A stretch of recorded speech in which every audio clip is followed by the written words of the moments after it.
Et à midi, vous retrouverez votre journal local présenté par Hugo Sastre. Bonjour à tous. Dans l'actualité aujourd'hui, c'est l'ouverture à Lourdes de l'Assemblée plénière des évêques de France. Monseigneur Minrat, archevêque de Dijon, et Monseigneur Rivière, évêque d'Autun, y participent. Le diabète s'invite à la foire internationale et gastronomique de Dijon.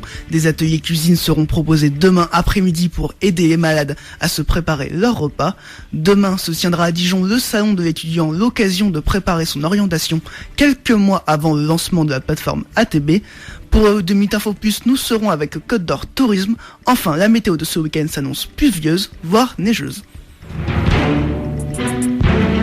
C'est aujourd'hui que débute l'Assemblée plénière des évêques de France à Lourdes. Pendant 5 jours, ils vont échanger sur tous les sujets.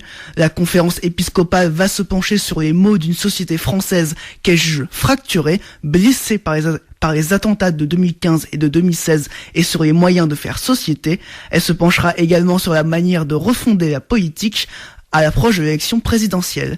Les questions de pédophilie seront eux aussi au cœur des débats. Une journée de prière sera même consacrée aux victimes d'abus sexuels ce lundi. Il y a 6 mois, la conférence des évêques de France avait déjà pris toute une série de mesures et créé une commission spéciale pour lutter contre ce fléau. Les dirigeants du Conseil français du culte musulman ont été reçus hier par le pape François à Rome dans le cadre d'une rencontre avec des représentants de différentes religions au Vatican. Le président du CFCM, Anouar Bibesh, a tenu à rencontrer le Saint-Père pour poser un acte symbolisant la fraternité existant entre l'islam et le catholicisme. Il est important, selon lui, vu le contexte français marqué par les attentats terroristes, de rappeler que les musulmans ne sont pas des terroristes, mais qui sont au contraire solidaires de l'ensemble de la société française. Cela va peut-être vous sembler paradoxal, mais demain, la foire internationale et gastronomique de Dijon propose tout un après-midi d'ateliers cuisine et diabète, un atelier proposé dans le cadre de la journée mondiale du diabète. Une maladie que l'on dit silencieuse car beaucoup de malades ignorent qu'ils le sont. 20% des 18 000 diabétiques de Côte d'Or seraient dans ce cas. Et la progression de la maladie est une des plus importantes parmi les maladies chroniques, surtout chez les plus de 40 ans. Une fois dépisté, il faut vivre avec, et notamment savoir se faire à manger, car oui, on peut manger quand on est diabétique, comme l'explique Josiane Corsal, la présidente de l'association des diabétiques de Côte d'Or, au micro de Christophe Lapostole.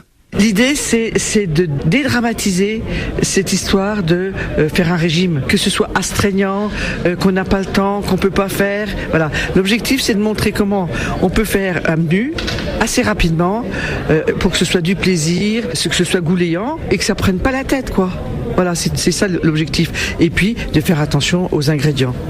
Parce qu'il y a beaucoup de gens qui disent oui, mais le grand souci des personnes, c'est qu'est-ce qu'il faut qu'on mange. Reste qu'il faut manger, même en étant diabétique, les conseils de Josiane Corsal. Légumes verts, pas trop de graisse, régime équilibré, c'est-à-dire il faut oser manger. Pendant très longtemps, on a dit aux gens qu'il fallait pas manger, mais notre cerveau et la plupart de nos organes fonctionnent avec du cholestérol et du sucre. Les gens qui se mettent au régime trop strict, c'est comme si vous vouliez aller à Marseille sans mettre d'essence dans la voiture. De quoi j'ai besoin ? Qu'est-ce qui me fait plaisir ? Et comment je peux trouver la façon de bien harmoniser tout ça sans crever de faim ?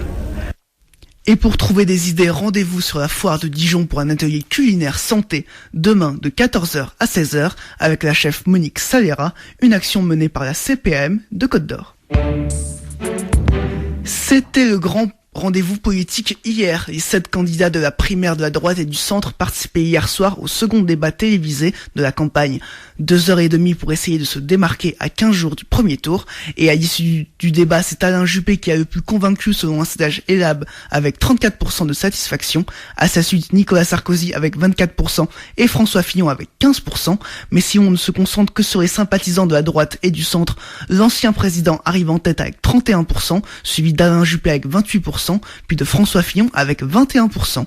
Le troisième débat et le dernier du premier tour des primaires sera le 17 novembre sur France 2 et LCP. Demain se tiendra le 2e salon de l'étudiant au Zénith de Dijon. L'occasion pour tout étudiant de première à Bac+5 de venir rechercher des informations ou des conseils sur son orientation. En plus des différentes rencontres, il sera également possible d'assister à des conférences pour aider à choisir son université, sa prépa ou encore partir étudier à l'international. Des conférences importantes pour les lycéens alors que les vœux pour l'admission post-bac approchent. Ce salon qui intervient tôt dans l'année est donc important pour le choix des lycéens, comme nous l'explique Sébastien Mercier, le commissaire général de salon de l'étudiant. C'est important parce que c'est une période assez stratégique pour l'ensemble des jeunes qui sont notamment en terminale, puisque vous allez avoir au mois de janvier l'ouverture d'un portail qui s'appelle le portail APB, sur lequel les jeunes vont devoir faire des choix d'orientation. Et donc nous, on les conseille fortement en amont de s'informer le plus possible pour savoir quels seront les choix qu'ils feront à cette période-là. Et donc du coup de venir à la rencontre des différents organismes de formation pour savoir vers quelle voie ils veulent s'orienter. Et pour savoir dans quelle voie il faut s'orienter, il faut savoir anticiper et s'y prendre avant la terminale. Parfois, il faut faire un salon de l'étudiant quand on est en première et le refaire quand on est en terminale, parce qu'en fonction de ses notes, en fonction des disciplines, en fonction de l'évolution de son projet, c'est bien à un moment donné d'accumuler, on va dire, les sources d'informations. Tout ça, c'est un cheminement vers un choix qui est un choix important. D'ailleurs, c'est un choix qui est un peu stressant parce que le groupe étudiant organise près de 100 salons au niveau national. Sur ces dernières années, on n'a jamais eu autant encore d'affluence sur nos événements. Ça montre qu'il y a ce côté un peu anxiogène des choix d'orientation et de savoir si on va dans des filières qui demain vont recruter. Donc toutes ces questions-là, c'est des questions qu'on peut poser. Et pour poser toutes ces questions, rendez-vous donc demain au Zénith de Dijon entre 10h et 18h. La Confédération des appellations et des vignerons de Bourgogne lance une pétition en ligne pour demander des simplifications administratives. Trop de paperasse pour des viticulteurs qui expliquent avoir de moins en moins de temps pour se rendre dans les vignes. Stop à la bureaucratie, vignerons avant tout. C'est le titre de la pétition accessible sur le site change.org. Elle sera remise prochainement au ministre de l'Agriculture.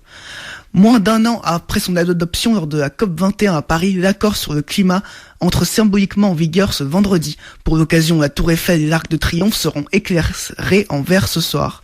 Mais il reste du chemin pour le faire appliquer, et cela va être tout l'enjeu de la COP22 qui débute lundi à Marrakech. 94 pays sur 192 signataires ont déjà ratifié le pacte de Paris, mais un rapport de l'ONU est venu rappeler hier le retard pris et l'urgence à agir pour réduire les émissions de gaz à effet de serre si on veut éviter une tragédie. À noter que le thème de cette nouvelle conférence sur le climat portera sur l'atténuation aux effets du changement climatique et l'innovation en matière d'adaptation. Ce soir débute la 14e journée de Ligue 2 de foot. Auxerre est actuellement dernier et se déplace dans un match compliqué face à Amiens, actuellement 3e du championnat. Le DFCO ne jouera quant à lui que demain à 20h et recevront Guingamp, actuellement 4e du championnat. Les Dijonais sont actuellement 12e mais restent très proches de la zone de relégation. Tout de suite, c'est le 2 minutes Infopus.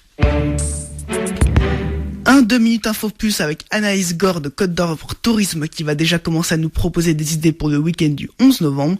Un week-end de 3 jours puisque le vendredi sera férié. 2 idées de sortie avec tout d'abord la visite d'un domaine viticole, comme vous l'expliquez au micro de Christophe Apostol. Oui, tout à fait. Alors c'est le domaine Rion à Vaune-Romanée. Donc en fait, Rion, vous connaissez peut-être, ils sont aussi très impliqués dans la truffe de Bourgogne. Donc en fait, avec l'association, ils ont décidé de faire découvrir leur vin, mais aussi redécouvrir la truffe de Bourgogne. Il y aura aussi des promenades en forêt avec les chiens, les Lagotto-Romagnols. C'est la race de chiens qui cherchent les truffes. On part du côté de Centenay cette fois-ci. Oui, tout à fait, au château de Centenay cette fois-ci. Donc là, c'est tout le week-end parce que Rion, c'était le vendredi 11.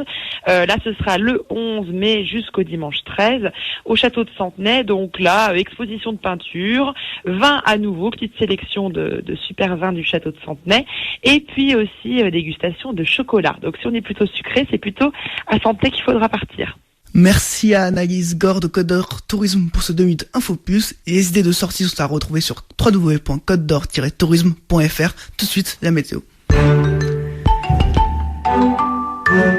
L'après-midi va être nuageuse en Côte d'Or et en Saône-et-Loire. Il fera 10 degrés à Châtillon-sur-Seine, 11 à Dijon et à Autun, 12 à Chalon-sur-Saône et jusqu'à 14 degrés à Marcigny. En fin d'après-midi, les nuages se transforment en pluie sur l'ensemble des 2 départements. Une pluie qui devrait durer toute la journée de samedi, même si quelques éclaircies sont attendues à partir de 16h dans le nord-ouest de la Côte d'Or. Demain après-midi, la maximale sera à Tournu avec 10 degrés. Dimanche, les températures devraient être encore plus basses, puisque la maxima devrait être de 5 degrés à Beaune. 2 degrés sont attendus à Autun et à Saulieu. Saulieu où il devrait neiger. De la neige est également attendue lundi en Côte d'Or.